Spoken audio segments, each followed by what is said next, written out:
Well, here you go, about a 6-pound snook caught on a gotcha, and you can see, look how broad that tail is.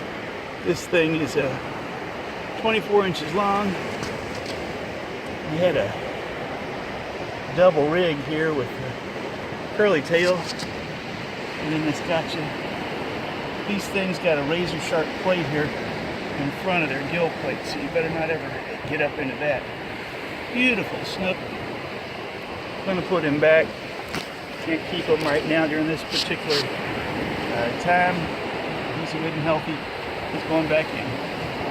There we go.